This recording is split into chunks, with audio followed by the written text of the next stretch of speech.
చేసిన ప్రతి పనికిమాలిన పని ఏదో టైంలో ఏమైపోద్ది, బయటకు వచ్చేస్తుంది. అందుకే పనికిమాలిన పని చేయకపోవడమే మంచిది.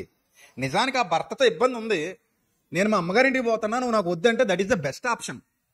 ఇంక నీతో నేను కాలం గడపలేను, నీలాంటి దుర్మార్గుడితో జీవించలేను, నీ వల్ల నేను చాలా ఇబ్బంది ఎదుర్కొంటున్నాను, కాబట్టి నేను ఇక నీతో ఉండను, నా బతుకేదో నేను బతుకుతా, అవసరమైతే బట్టలు కుట్టు బతుకుతా, లేదా ఇంకేదైనా పని చేసి బతుకుతా, కానీ నీతో మాత్రం కలిసి బతకనని పోయే రైట్ ఆ అమ్మాయికి ఉంటుందా ఉండదా?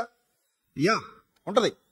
ఎవరికైనా స్వేచ్ఛ ఉంటుంది, అది అబ్బాయికైనా ఉంటుంది అమ్మాయికైనా ఉంటుంది. అంటే జీవితాంతం నీతో పొడిపించుకుంటా, జీవితాంతం నీతో బాధించబడతా, జీవితాంతం నీతో నువ్వు కొడితే దెబ్బలు తింటా అనే పరిస్థితి కాదు అక్కడ. స్వేచ్ఛాయుత జీవితం అందరికీ ఉంది, అన్యాయం అనుభవించాల్సిన పరిస్థితి ఏమీ లేదు. సో అలాంటప్పుడు ఈ డెసిషన్ తప్పు. ఈ మధ్య చాలా మంది ఏదో పనులు చేస్తున్నారు. భర్తను చంపేసేవాళ్ళు, భార్యను చంపేసేవాళ్ళు, విషాలు పెట్టేవాళ్ళు, టాబ్లెట్లు కలిపిచ్చేసేవాళ్ళు. మొన్న అమ్మాయి ఎవరో హనీమూన్ కని తీసుకెళ్ళి అక్కడ చంపేసింది మొగుడిని. ఎంత పిచ్చి పనులు దొరికేసింది. ఇవన్నీ మెంటల్ పనులు అనమాట.